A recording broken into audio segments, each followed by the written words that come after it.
Bienvenue dans cette deuxième partie de Demain à la Une. Au sommaire, le quartet tunisien lauréat du Nobel de la paix 2015 va recevoir officiellement son prix le 10 décembre à Oslo.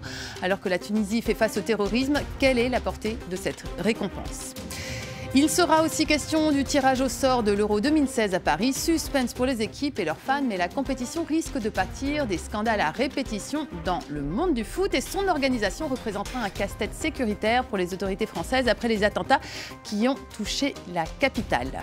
Et pour cette seconde partie, nous ont rejoint dans le studio Taoufik Mjayed, journaliste à France 24, qu'on voit surtout sur la chaîne arabophone, mais parfois aussi en francophone. Et Olivier Fiani, journaliste aussi sur la chaîne arabophone, spécialiste en sport notamment, entre autres on va dire. On va commencer d'abord par la Tunisie. C'est un quartet qui reçoit ce prix Nobel de la paix. Alors un quartet, c'est 4 organisations de la société civile tunisienne, notamment le patronat, le syndicat, l'Ordre des avocats, la Ligue tunisienne des droits de l'homme.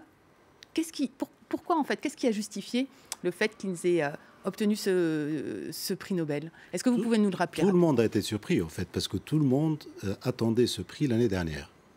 Et tout d'un coup de baguette l'année magique. Dernière, parce que l'année dernière, c'est là Parce que l'année dernière, été... c'est tout le monde a soutenu, bien sûr, cette idée d'avoir le prix Nobel de la paix. Et puis là, cette année, et même en posant la question au secrétaire général de l'UJTT, je lui dis alors, est-ce que vous avez dormi hier soir? Il me dit oui, j'ai dormi parce que je ne m'attendais pas à ce prix. Donc le prix a été... Qui c'est qui a été récompensé? C'est la société civile tunisienne.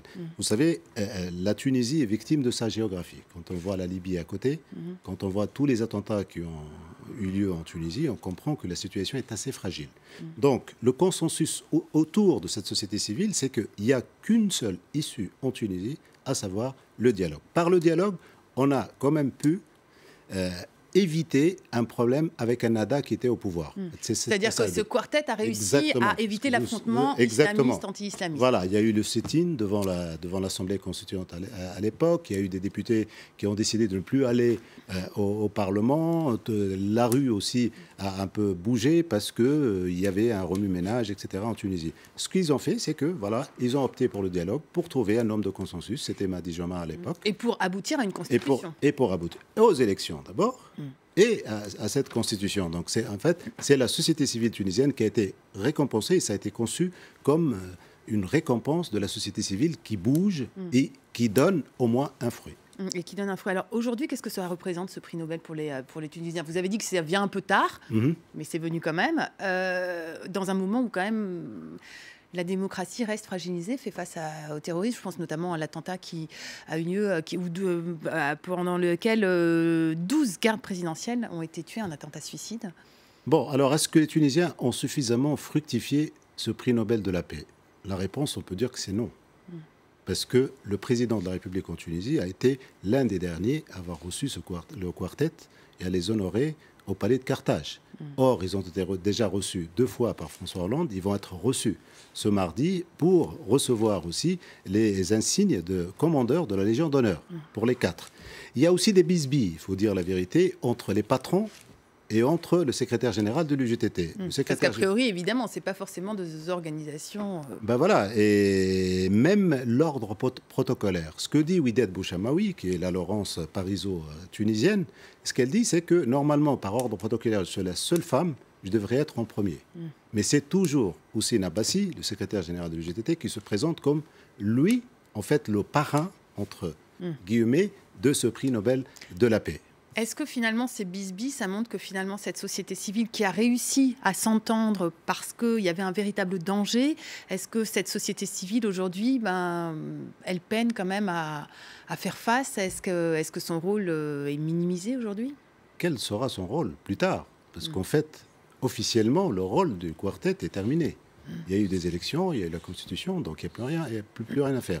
Mais ce que les gens disent, c'est qu'on devrait fructifier mieux ce prix Nobel de la paix, au moins pour ramener des touristes, pour dire, parce qu'au fin fond de l'Australie, maintenant, on entend parler de la Tunisie. C'est ça, en fait, le prix Nobel de la paix. C'est symbolique, et la Tunisie n'aura peut-être jamais un autre prix Nobel de la paix pour une autre fois. Donc il fallait l'utiliser à bon escient et essayer de l'utiliser pour le bien de tous en Tunisie, ce qui n'a pas été fait, au moins localement. À l'étranger, ce quartet est sollicité par tout le monde. En Suisse, en France, aux États-Unis, partout ils ont été, même au Brésil.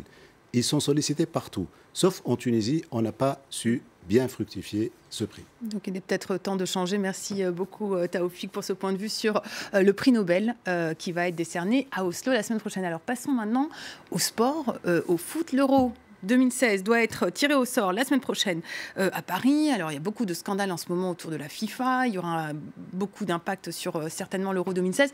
Avant de poser les questions qui fâchent, juste sur le tirage en sort en lui-même, on passe de 14 équipes, c'est ça, de 16 équipes à... De 16 à 24. À 24. Qu'est-ce que ça change concrètement? Alors, ça change qu'il y aura 6 groupes et non pas 4 au premier tour. Donc, il y aura 6 têtes de série. Pour ce qui concerne, nous voyons d'ailleurs ces chapeaux. Donc, une équipe par chapeau dans chaque groupe. Les têtes de série seront la France... pays organisateur, l'Espagne tenant du titre, et puis les meilleurs au classement FIFA, l'Allemagne, championne du monde, l'Angleterre, le Portugal, et la Belgique qui est leader au classement mondial actuellement. Donc il y aura davantage de groupes, davantage de villes également, organisatrices, davantage de matchs. Puisque davantage d'argent. Davantage d'argent. Nous passons de 31 à 51 matchs quand même. Voilà, nous passons de 8 villes lors du dernier Euro il y a 4 ans en Ukraine et en Pologne à 10 villes organisatrices, 10 stades, beaucoup plus bien sûr d'argent, beaucoup plus d'investissement dans ces stades pour renouveler les stades, pour bâtir de nouveaux stades également. Bon, alors beaucoup plus d'argent en jeu, on y reviendra peut-être un peu plus tard. Vous avez dit aussi beaucoup plus de villes qui sont impliquées. Après les attentats qui ont touché Paris, évidemment, l'enjeu sécuritaire est un des principaux enjeux qui touchent cet Euro 2016. C'est quoi les mesures de sécurité qui vont être prises? Alors, pour le moment, nous ne savons pas quelles seront les mesures de sécurité additionnelles suite aux derniers attentats. Nous savons qu'il y a eu une réunion importante avec le ministre de l'Intérieur il y a quelques jours, Bernard Cazeneuve, qui a reçu les principaux dirigeants à la fois de la Fédération française de foot, Noël Le Graët, et également des villes organisatrices, notamment Alain Juppé, maire de Bordeaux, qui est à la tête donc des maires des villes organisatrices. Des mesures supplémentaires seront prises forcément. On parle essentiellement de la sécurisation des zones, des fan zones, c'est-à-dire les zones, les lieux où se rassembleront les fans qui suivront sur écran géant les principales rencontres. Comme par exemple, c'est le cas traditionnellement sur l'esplanade de l'Hôtel de Ville à Paris. Voilà, tout à fait. Dans chaque ville, normalement, qui reçoit l'Euro, il y aura une fan zone, comme c'est le cas lors toutes les grands événements sportifs, footballistiques notamment, lors de la dernière Coupe du Monde au Brésil, les villes qui ont reçu les rencontres, il y avait des fan zones, parce que les stades ne peuvent pas contenir tous les fans. Oui, c'est des moments de rassemblement. Voilà, tout à fait. Est-ce que les fans de foot ne sont pas quand même complètement écœurés par ce qui se passe? Qu'est-ce qui fait qu'un fan de foot, ce que je ne suis pas d'ailleurs au passage, qu'est-ce qui fait qu'il continue à vouloir regarder le foot malgré tous les scandales en ce moment de la FIFA? Ça n'a rien à voir. Les fans de foot aiment le foot. Ça, c'est vous qui me dites que ça n'a rien à voir. C'est-à-dire comment on peut avoir confiance dans ce jeu, ces règles Mais les règles sur le terrain n'ont rien à voir avec les règles hors du terrain. En tout cas, du point de vue d'un supporter de foot, ce que vous n'êtes pas. Non, que je ne suis pas. Voilà, donc les fans de foot. Vous êtes affecté par les scandales? Ça vous donne envie de regarder l'Euro 2016, sincèrement? Enfin, ça me gêne, mais je ne suis pas affecté. Ouais, d'accord. Voilà, donc les gens ont envie de regarder du foot, voilà, les grandes stars, l'équipe de France, les grandes équipes. Blague à part, quand même, ce scandale-là, ces dernières mises en examen, etc., ça a un impact forcément sur le Euro 2016. C'est quoi cet impact? Alors, forcément, l'impact essentiel, c'est Michel Platini. Michel Platini, président de l'Union européenne de football, est suspendu pour 90 jours. Déjà, est-ce qu'il sera présent au tirage au sort? Est-ce que sa suspension sera levée par le TAS, qui est le tribunal arbitral du sport, avant le 12 décembre? C'est une question qui se pose également. Michel Platini est français. L'Euro a lieu en France. Bien sûr, il a joué un rôle dans l'attribution de cet Euro à la France. L'impact est là concernant l'Euro. Après, jusqu'à présent, l'essentiel des personnes arrêtées, l'essentiel des personnes concernées par ce scandale se trouve sur le continent américain. Donc, soit en Amérique du Sud. Donc, c'est pas nous, en fait, en gros. Nous, on est propres. Pour le moment. Pour le moment, Virginie, pour le moment, l'essentiel des mises en cause se trouve, c'est le CONMEBOL et la CONCACAF qui gèrent le football en Amérique du Sud et puis en Amérique du Nord, centrale et Caraïbes qui sont concernés pour le moment. Alors là, on faisait référence au scandale qui affecte la FIFA, mais il y a aussi évidemment le scandale, la sextape de Valbuena, dans laquelle est impliqué Benzema.